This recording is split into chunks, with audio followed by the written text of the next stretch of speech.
It's really interesting how the brand of Bitcoin has changed over time. Of like you said, like used for money laundering, criminals. Like that was definitely a story. Probably when was that probably really taking hold? Like 10 years ago, even like 5 years ago. You see a lot of headlines like that, and now kind of what I'm seeing is I'm starting to see less of that. I still see it 100%, but it's like the noise of that story and that brand is going down.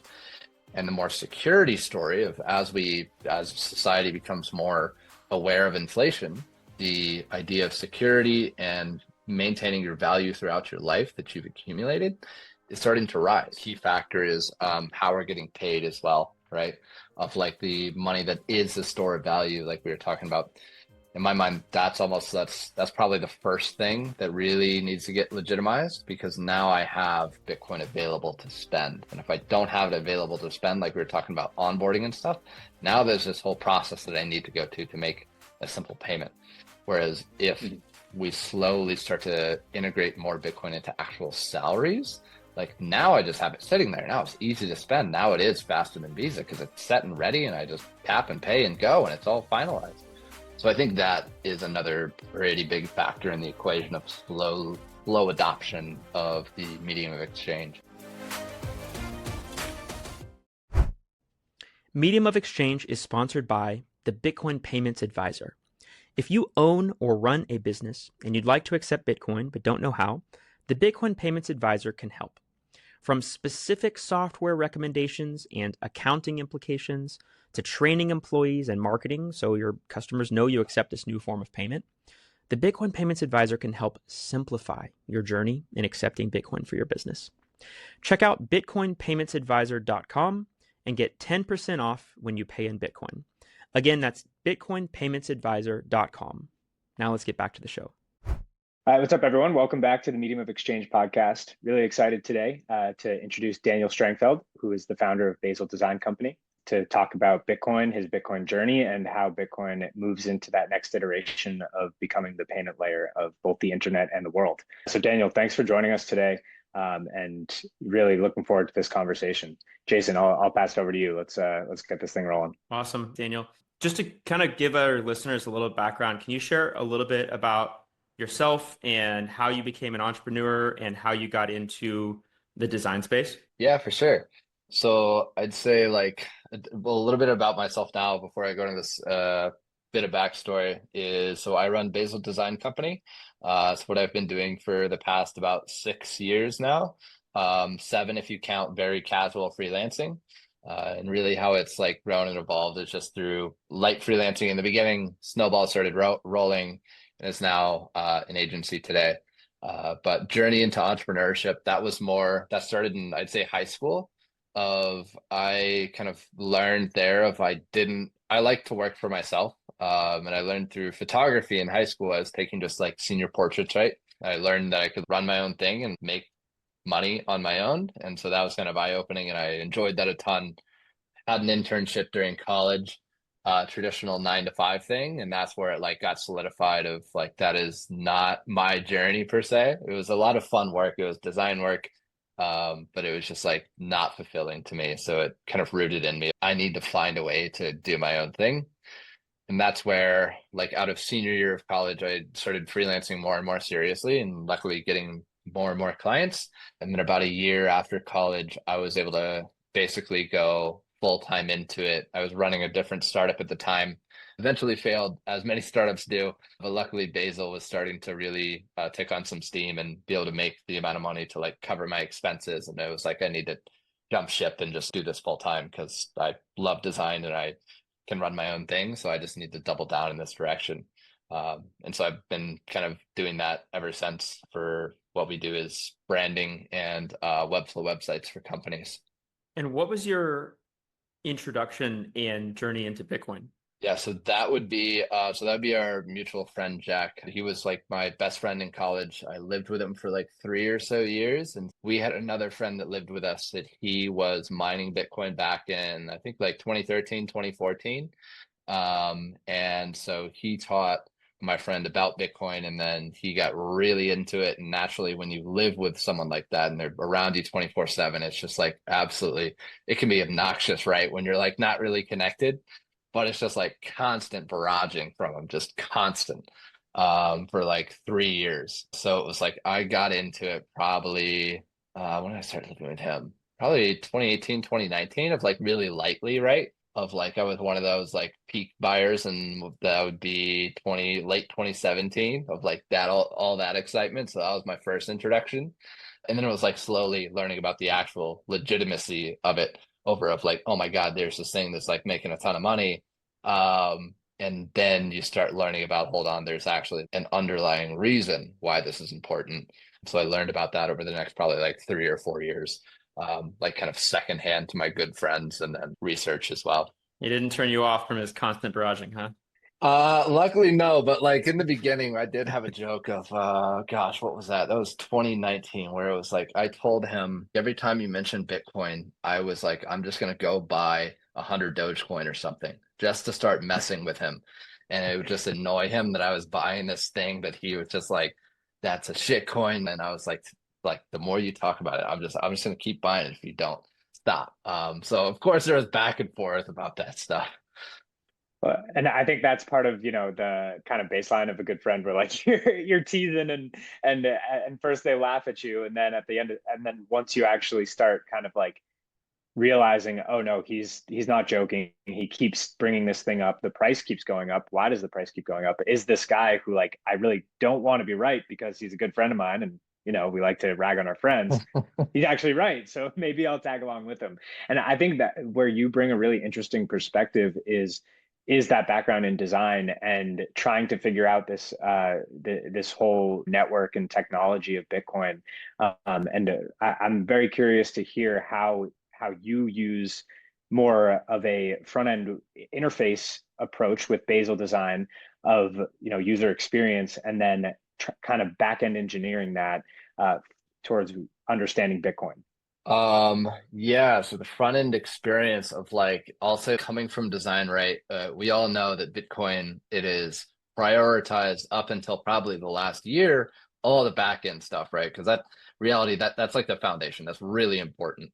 But getting into that as a designer and seeing like, a lot of the stuff just looks like a scam still at this point, because it's like it's functionally amazing, but then like a lot of these small projects, they prioritize design so little that only other developers will really use it because that's just what they're used to. But the common public, people like myself, even getting into Bitcoin, is like I am really sketched out a lot about a lot of stuff because it's like, oh my gosh, this looks like it's from the 90s. It looks like a scam site, but really it's functional. So I think that has been an interesting thing of especially seeing that in the past year of companies like River, companies like Stripe, that when they are starting to prioritize design a little bit more, is making them look like a legit company like Block or something. Like Block is investing in it heavily, but Block and Stripe and all of those, you don't really have many fears working with them. Of they have a surface level of appearance of we're legit, we're professional, you can trust us with our money. And now Bitcoin is finally starting to adopt to that. And I think that's a really great thing. Yeah, no, I totally agree. And there's a meetup that we have down here in Austin called the Austin Bitcoin Design Club. And that's really the focus of all of our conversations of how can we make these tools as user friendly as possible. And a lot of it goes to what you were saying of like what works in the traditional financial world, it works for a reason. And Mhm. it's hard to extrapolate a lot of what's going on in the Bitcoin space because you want to let people know that you're not just dealing with cash, right? So you don't just have a username and password. You have a public and private key. So it's really going through what the opportunity cost for a user and getting them onboarded. And I think that kind of leads me into my question of what are some of the ways that you started to not only understand Bitcoin, but then also start talking about it where you felt comfortable in teaching others about Bitcoin and things along those lines. Yeah, so for methods of learning about it, I'd say like 70, 70% of my knowledge comes from close friends who are heavily involved in it and just like being around them a lot and like learning secondhand from that. The other 30% is like from personal research and figuring out how some of the technical things work. The quintessential books like Bitcoin Standard. The other one, I think, Lynn Alden wrote it. Still, it's an incredible book. Broken At least Money. like the first Broken Money. Thank you. Yeah, of like not just a technological point of it. Of I get really interested in the economical viewpoint of it. Of like how hard different types of money are, and so research like that has been really prevalent in convincing me of like this is very important and this is not 1, 2, 3 year investment. This is more like a retirement account sort of investment of like 50 years. So to recap, Daniel, what I heard is design is super critical if Bitcoin is ever going to reach the masses. For me personally, that's very much been my experience as well. Is like very it's very clear an engineer developer person built this that they did not prioritize design. It feels kind of like risky. It feels clunky. It feels hard. And so as important as those foundational layers are of the back end, it does seem like we're getting into a turning point now with Bitcoin where these companies are starting to prioritize design, to your point. Let's say I'm a Bitcoin product. Mhm. How do I improve my design to reach the masses? I think from a really foundational principle perspective, what you or Jack said earlier of like, there's a reason why people still use traditional finance, right? Reason, obvious reason being of like that's the main medium of exchange and everything. But second is the look and feel of things. It's very familiar. It feels like finance, and we're very used to that. And I almost view it of like a pendulum of like the Bitcoin design, like when it's so like the principles of Bitcoin are so different from the principles of fiat, right? The pendulum has totally swung with what they've developed, and everything is against of how fiat now works, of like unbacked, very not hard money. And so naturally, we've also swung everything design wise of like we are anti fiat, anti everything. So we have built a kind of brand around Bitcoin, or brands themselves within a lot of these companies that's very anti and against that sort of idea, which is like obviously good foundationally. But if we're talking about onboarding users, you're like doing something that's very contrary to what they're familiar with, and especially in a space of money of like I've worked 20, 30, 40, 50 years to save all this money, and I need to trust you with it. So I think that that sort of like very anti and different, when something's very different like that, and I need to trust it quite heavily, I should probably swing it more in the direction of being very familiar to people, of making it feel safe. So I think that taking more nods actually to traditional finance and to make it almost as like seamless as possible, I think that's a great note. A company that's done that really well, I believe, is Cash App. Like Cash App's experience is very seamless of how you deal with Bitcoin, can pay with Bitcoin. That was actually the first thing I ever like paid a merchant out of, was Cash App on my phone, to be able to like walk up to someone and pay them with it. And it was just seamless. It was easy. And so I think Cash App is truly one of the best examples out there of using the ideas and principles of design in traditional finance and just moving them over to Bitcoin, but still adhering to all the Bitcoin principles and technologies.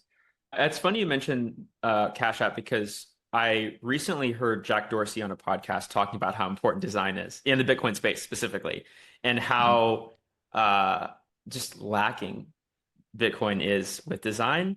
And so that's cool to hear that, you know, I mean, obviously his products are great in terms of design. Yes. Square was really, I mean, I've been in credit card processing for the last 15 years, and Square was really one of the very first companies to come out and really look like a beautiful fintech product and massively separate themselves from all the legacy banks and the legacy processors. Uh, and and here we are in Bitcoin. One thing I wrote down is feel safe. So how do Mhm. we make people feel safe when it's their money and it's irreversible and it's, you know, not your keys, not your coins, and irreversible Yep. transactions uh, and all of that? How do we make sure it's truly safe, right, on Yeah. the back end, but also it feels safe for users? Yeah. So I think obviously number one, the back end is the most important there, right? Of like it Yeah. actually truly being safe. And I'm not a back end guy, so I can't speak to that.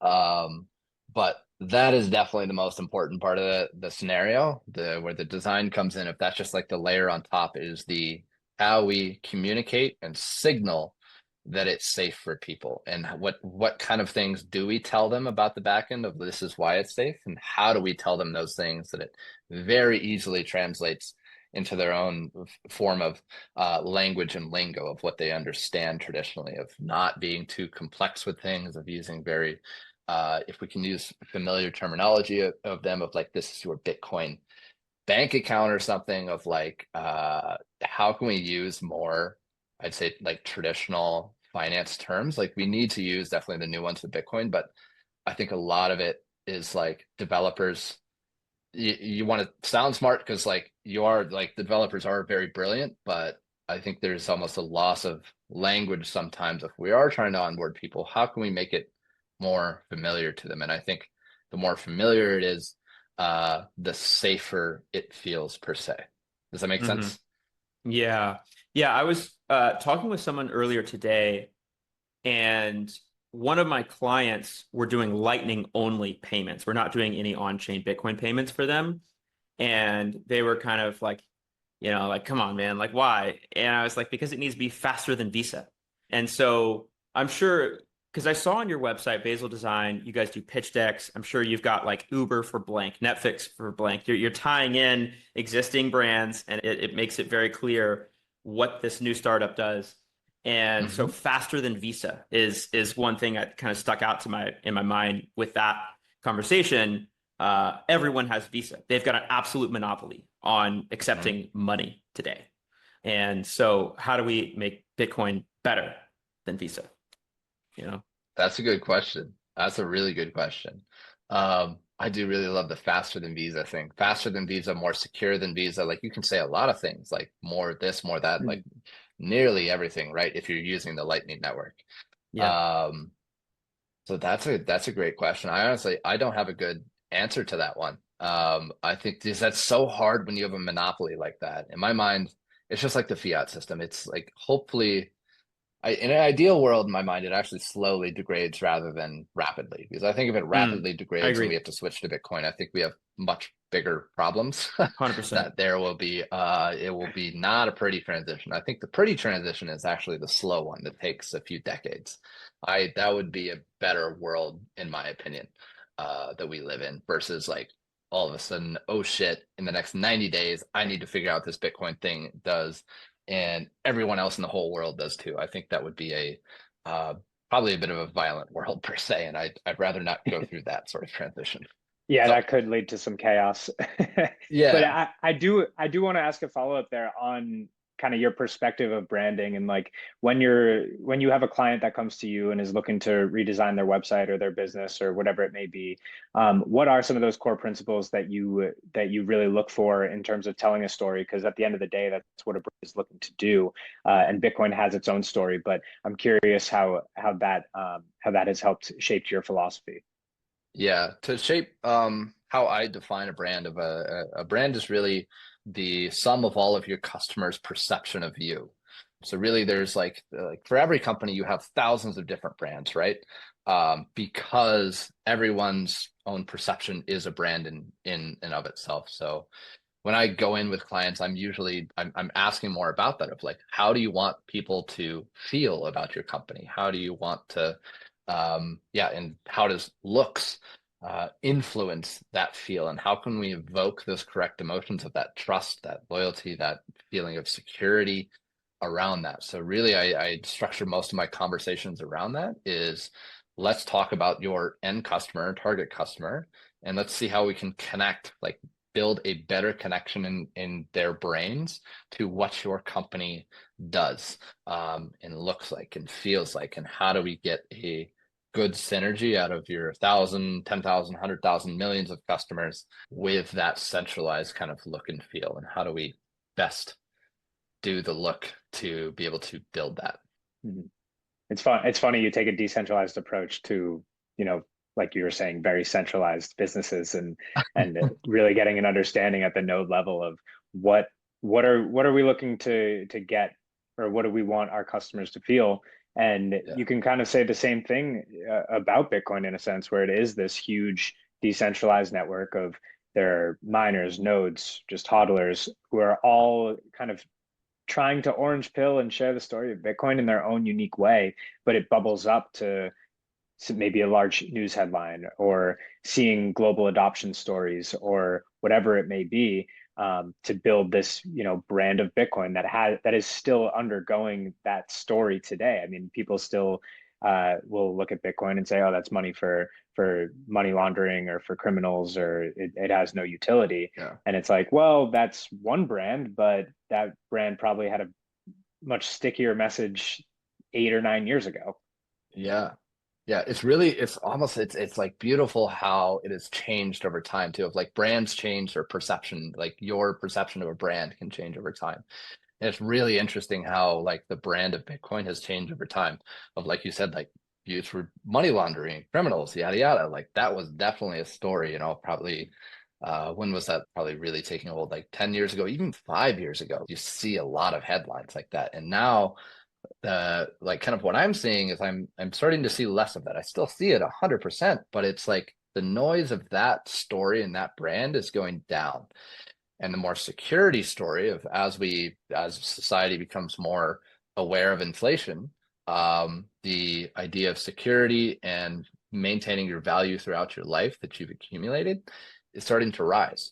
So I really hope that one keeps rising, and I 100% think it will, because there's serious momentum behind that. And like with the Fed, it's quite impossible to stop that momentum, right? So I think that is a great story. That's a story that Bitcoin needs. It just like the criminal stuff and all of that will slowly, I think, phase out, and the new kind of idea and perception of Bitcoin, of the brand of Bitcoin and the brand of all these companies, will hopefully adjust in that direction.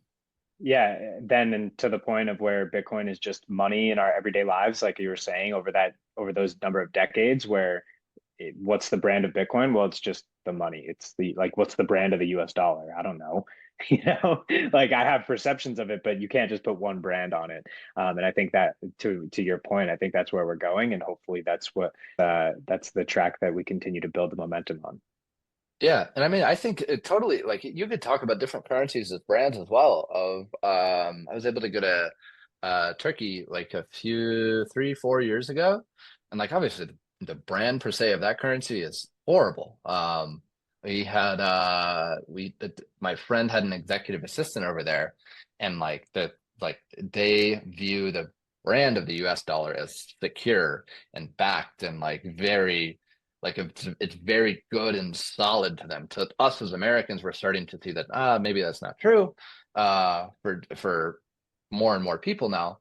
But you can almost like you can kind of roll time forward almost if you go to those places of if our system keeps going the way it's going, which is quite likely, you can almost like peek into the future of time with countries like that to see, what might this be like in the future of like dollars will still be around. How much we use them, what they're used for, is probably going to change, just like it did there, just like it did Argentina. And so you can get a cool glimpse into the future over there. That's great. And Daniel, I have two really quick thoughts. One that I'll just really briefly touch on, that is, I have a relative that wanted to learn about Bitcoin, started kind of trying to get some podcast, didn't really go down the reading books pathway, try to listen to podcasts, but they are like very, very staunch progressive. And this is especially during heightened like political Trump, orange pill, orange man. And it was a massive turnoff. And her response was Bitcoin has a branding problem. This is just a bunch of bros. This is all Republican bros. And I thought about it and I was like, well, it doesn't have a PR agency to solve their branding problem. There is no, branding department. There is no, it's fully decentralized as a protocol. It's, these are people talking about it. And we can touch more about that, about that. I wanted to go back for a second to, you mentioned the store of value use case, how the cost of living for fiat holders goes up every year. The cost of living for Bitcoin holders goes down every year on average. Okay. Inflation. Have you thought much about, zooming out here, we've got three use cases of money, the store of value, the medium of exchange, what this podcast is named after, and the unit of account, and how monetary adoption follows those three phases in that order. And we believe we're transitioning into a medium of exchange era. And that's, part of the conversations here. Have you thought about that medium of exchange, what the brand direction can go in or should go in? We talked about legacy banking can help you feel safe, and Strike and River are really doing a great job. What do we need to get to medium of exchange? Everyday mom and pop businesses are all around us accepting Bitcoin. That's a good question. That's a really hard one. I mean, on the technical side of things, it's kind of a chicken and the egg problem, right? Of like in my own business, like I wish that I could get clients to pay in Bitcoin, but the reality is all their money is in cash. So discounts or discounts, yeah. Yeah, exactly. When you're dealing with a bigger company and you're like dealing with just a controller or something, Sure. it can be a little bit hard, right? Fair. But I think discounts is, one way. I think charging a premium for fiat, I really don't like that model. I've seen companies do that. I much more like the model of like discounting for Bitcoin. It makes a lot of sense. I think the charging a premium for fiat is a bit elitist and like kind of the classic developer kind of, we'll call it Bitcoin's brand a few years ago of like, we are the elites and like everyone else, yada, yada, not good. And I think it's much better in the discount realm, so like discounts could be a great way. But like everyday medium exchange, that's a really hard one. I think it goes back to the Visa scenario. Visa has a monopoly. I think that something could be a tipping point is if there is a big player like Visa or MasterCard that starts to seriously adopt it and makes, all the terminals that all mom and pop shop already have be able to accept Bitcoin. Like that to me would be a big tipping point, that if I could just go to a grocery store and all of their terminals already accept Bitcoin because Visa itself has already enabled payments through that. I think that's massive because that means no company has to invest in new hardware, right? Like ideally, if they can somehow pull that off, right, with their technology. I don't know how payment processing machines work. You know much more. Yeah, I mean, what would their incentive be they're processing trillions of dollars on their own private rails? And I think that's a respectable perspective on it. The difference, though, is the surcharges that these credit card companies are able to charge, right? Like it's a 4 or 5% tax basically that you're paying on every transaction. So when I see the premium of paying in fiat versus Bitcoin, I think the change in frame there that is important is I have to charge you this because that is what these third parties, these intermediaries are taxing me on versus like the fair market value of what Bitcoin would be in terms of what you're charging. And I think the discount piece to your point is it's very inviting for people to say, oh, like I can pay less for this in Bitcoin, but that also requires them to get onboarded still. You still need to get onboarded. So are you more likely to get onboarded because you're going to get a discount or because you're actually getting surcharged with fiat because of the additional taxes that are playing on? And I don't know if there's necessarily a right answer there, but I do think what you were saying of if you're just saying, oh, I'm going to charge a premium because my money's so much better in Bitcoin, then I could see that turning people off versus no, the premium is because the fair market value is actually 10% lower or 5% lower or whatever it may be. Yeah. I can't remember which company. It was like a 10 or 20% upcharge, like a premium for fiat. And it was like 10 or 20%. Like that's wild. That's truly wild. That kind of feels like if you're a traditional business, like a bit of a slap in the face, right? And like it's like, okay, screw you. I'm just not going to spend any money with you, and I'm going to go to your competitor, and just like it's going to be fine. But also to your point, it's like if you get the fees lower to like covering a credit card transaction, you need about 3% because Stripe Square they're going to take 2.9 plus 30 cents. So your difference is about 3% for the upcharge. And it's like, at that point, are they even going to consider the other option? If it's 3% on a, $100, $1,000, $10,000, it's at the end of the day, it's not that much money.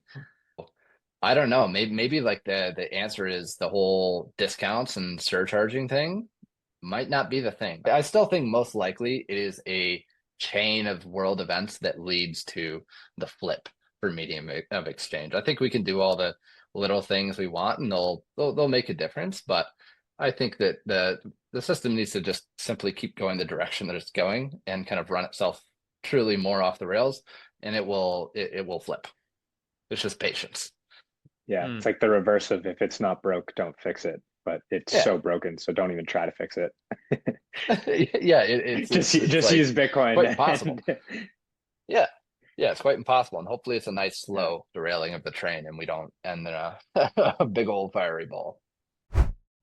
Medium of Exchange is sponsored by Polaris Payments. Let's face it, for now, businesses still need to accept fiat and credit cards. Polaris Payments helps with all your credit card processing needs using a consultative approach.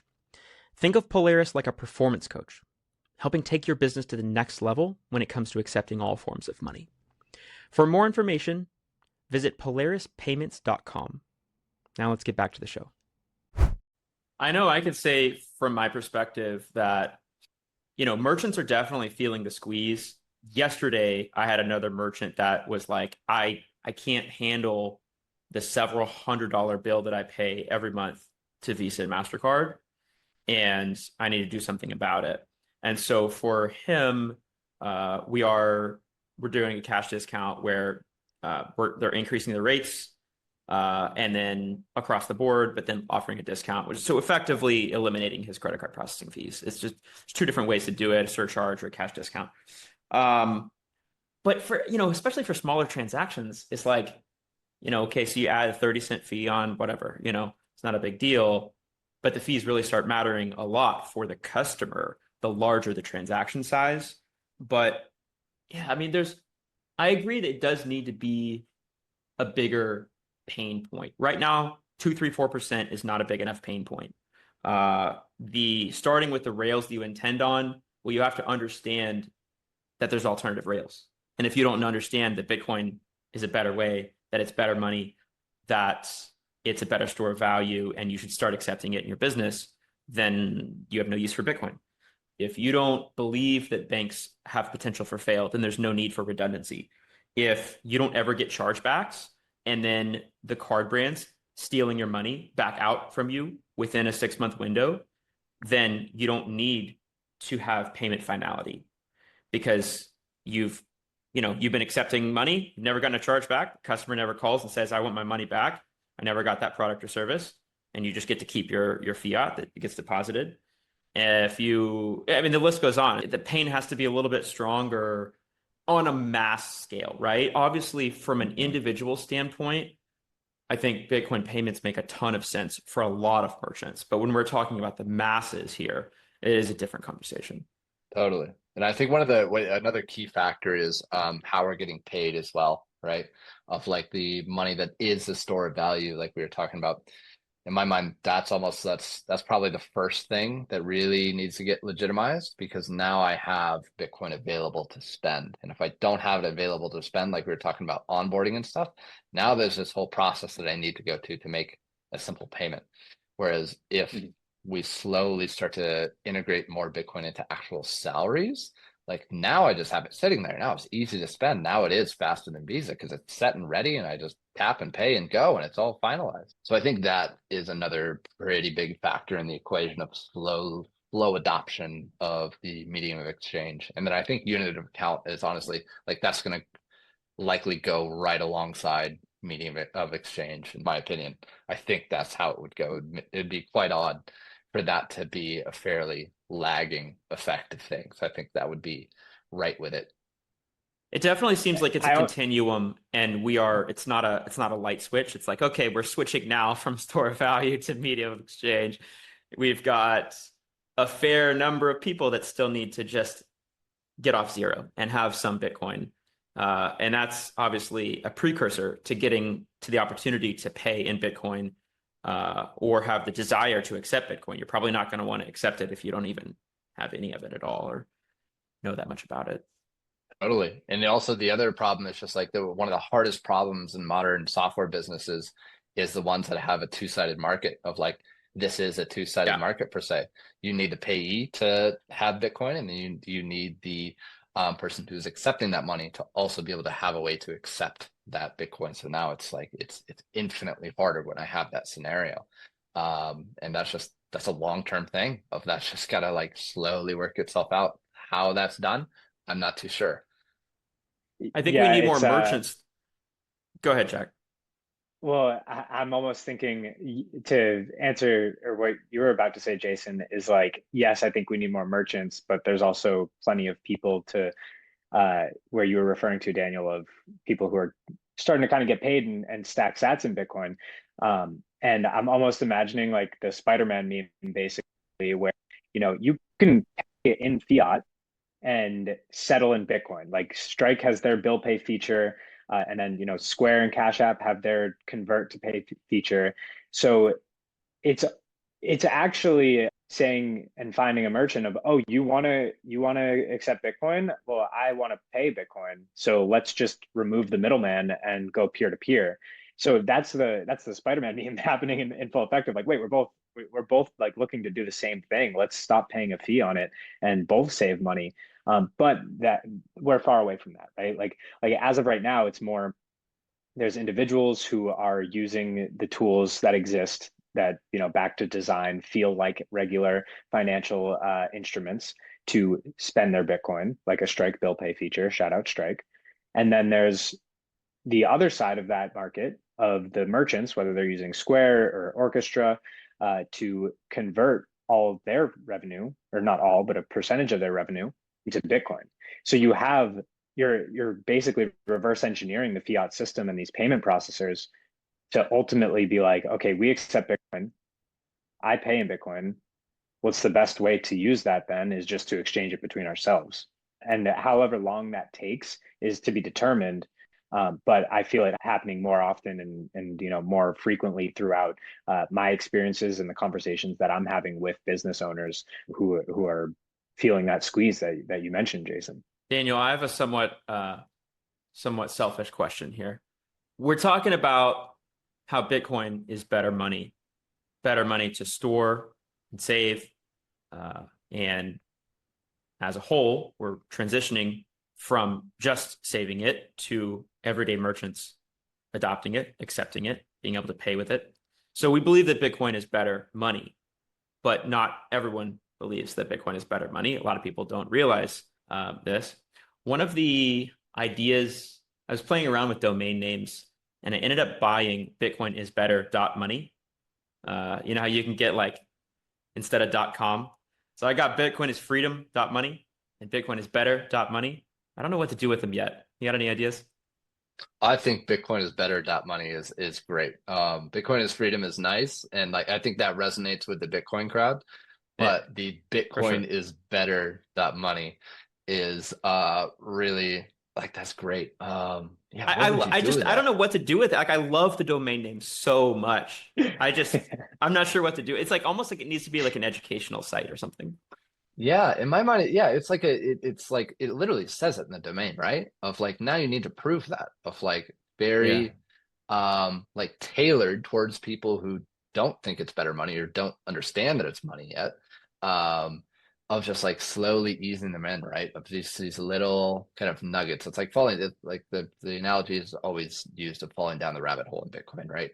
Of like that is a sort of a thing of like in my mind a pre like a early on idea of getting the very simple fundamental economics of why Bitcoin is better money and speaking in very plain layman sort of language of that's what I would see it of like it is a educational resource and it has I wouldn't call it blog posts but almost like a library of like very simple like step by step things. It's not a collection of random posts but instead it's like a collection of okay, here's how it works as a payment rail, here's how it works as a store of value, um, Yeah, I like that idea. And I love that domain. I really hope you do something with that.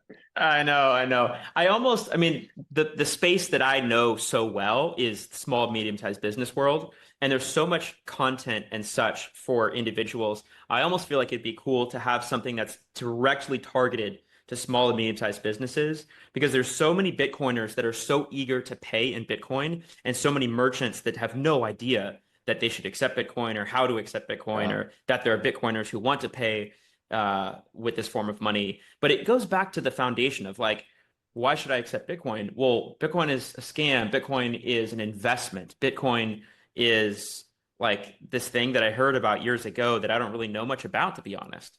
And so if you can communicate Bitcoin is better money, right? Why should you accept it? Why should you save in that form of money?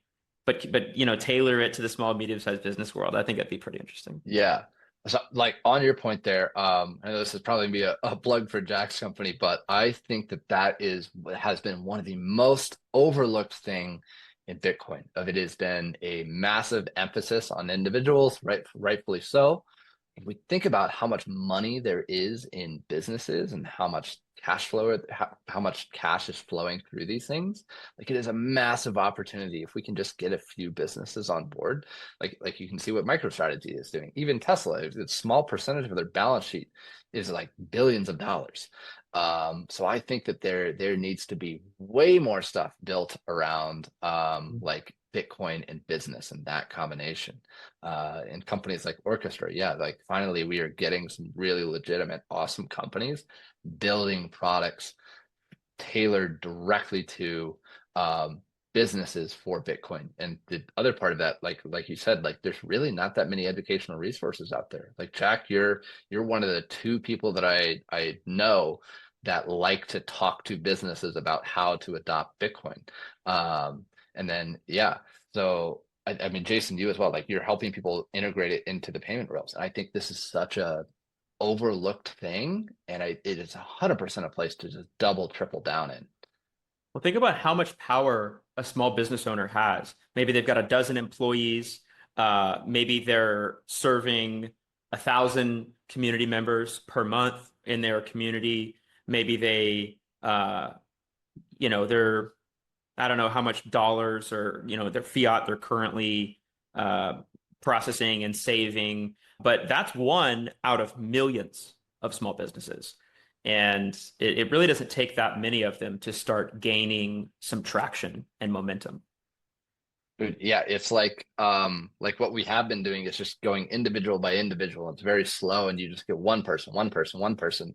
Where, like you said, the amount of influence of like getting one business, even if they have 10 employees, 20 employees, 100 employees, like even just getting that business kind of slightly onto Bitcoin per se, you're actually influencing a whole massive group of individuals. So we're like, instead of fishing with an individual line, we're fishing with a much bigger net now. If we can get one massive thing all at once, I think that's a really great strategy for accelerating a healthy onboarding of Bitcoin into the world. It's almost like there's a middle zone beyond individuals and nation states. Companies, yeah, yeah, companies. And beyond massive corporations too. I mean, Yeah, exactly. MicroStrategy is at this point is, they've had, I don't know how many employees they have, but it's really hard to get large corporations to make decisions. And thankfully, small, medium-sized businesses usually have a bit more agency in order to do that and to really, build that relationship.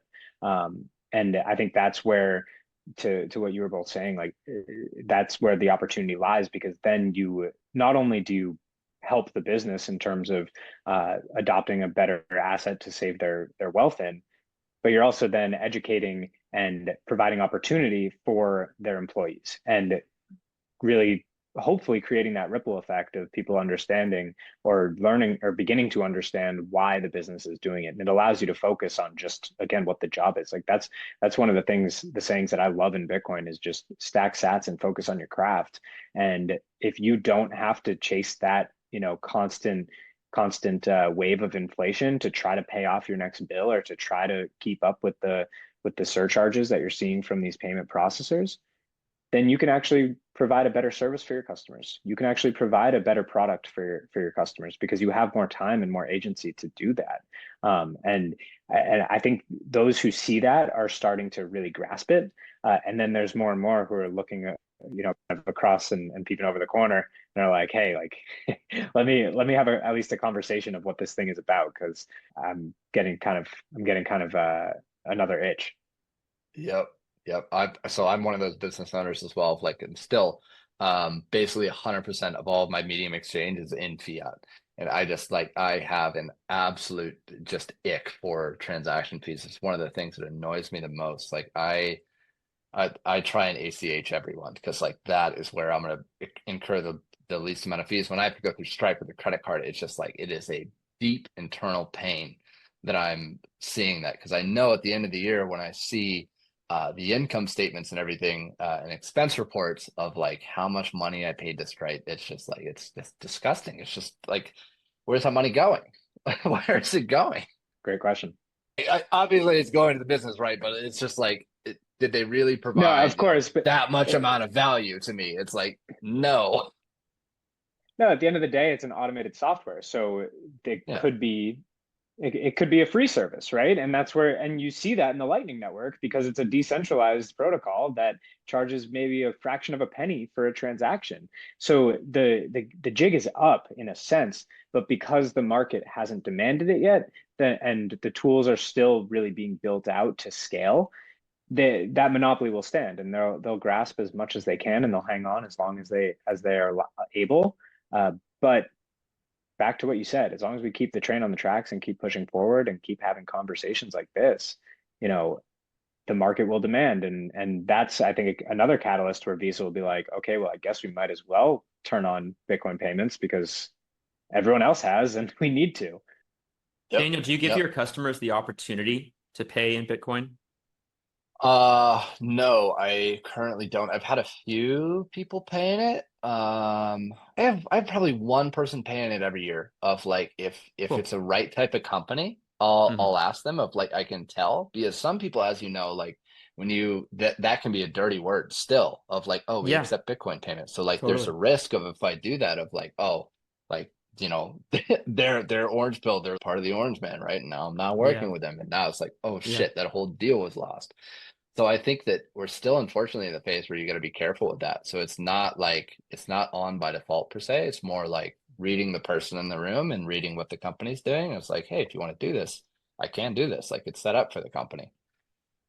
I think that's one of the really cool things that Zapright has done is the ability to send an invoice and allow the customer to pay in whatever fiat method they prefer, credit card, ACH, but then also subtly provide that opportunity to pay in Bitcoin without it ever having to be a conversation. I mean, I think you're right. I don't know that I have a single fiat client, credit card processing client that would be interested in Bitcoin. It's many of them are boomers. They've been running their business for 20 years. Hmm. They don't know a thing. And I've brought it up a handful of times, for several times. And we're not quite there yet. But if you could give your customer an opportunity to pay if they subtly see that, Yep. that's one of the things we've seen success. And obviously we are still early. It's not like you send out the invoice and now 90% of your payments are going through Bitcoin rails. But Yeah. maybe it's the inverse of that if you're lucky. Uh, if you're very lucky, you got 10% of your transactions are being paid through Bitcoin. Um, but at least giving the customer the opportunity is the first step. Yeah, totally. And I think subtle ways, like you mentioned, of how Zaprite does it. I haven't seen it, but like in subtle ways, I think that's really nice. Of the in your face ways is kind of that back to that kind of elitist mentality of Yeah. like more just like you're forcing it down their throat. It's much better to slowly spoon feed people, I think. And so subtle ways like that, I think that's a brilliant way to go about it. Daniel, how do you see Bitcoin evolving in, let's say, the next 5 to 10 years? Overall, Yeah. I really hope, going back to the business point of it, I hope that we see more and more companies put it on their balance sheets, number one. I think that that is going to be a really big thing of just like how it kind of started to transition in the consumer and individual world of the store of value. I would say that in my like viewpoint, that went up first, and then medium of exchange like starts to follow that. So I'd like to see more and more companies like put the thing on their balance sheet, even if it's just like what I'm doing is I just saving it for taxes essentially of just like earn interest in Bitcoin on the fiat so I can pay taxes of just like very subtle little ways to put it on your balance sheet. Um, I think that that would be a really nice way to see in the next 5 years, and then more and more mid-sized companies do it in the next 10 years and larger companies as well. But if we could see a lot of small companies do it, I think that's really cool because there's a ton more of those. So over 90% of businesses in existence are small and Oh yeah, medium-sized there you businesses. go. That's massive. So if you can convince a bunch of small businesses to do it, like that's actually a huge force, even though they're tiny, they're actually like a massive portion of the market. Yeah, I mean, just to riff off what you just said, that's the power law at play. That's what makes that's what makes Bitcoin a beautiful, decentralized network where the little guys who are able to adopt it first end up creating that economic majority. So I think that is a great way to end it. And Daniel, I really appreciate you coming on. This was a great conversation. I had a ton of fun. Again, thank you for the time. That's great. Yeah, Thank you, no Daniel. problem. Thank you all. Yeah, thank you for the invite. It was great to chat with y'all. Absolutely. Indeed. All right. Thanks. Bye-bye. Bye.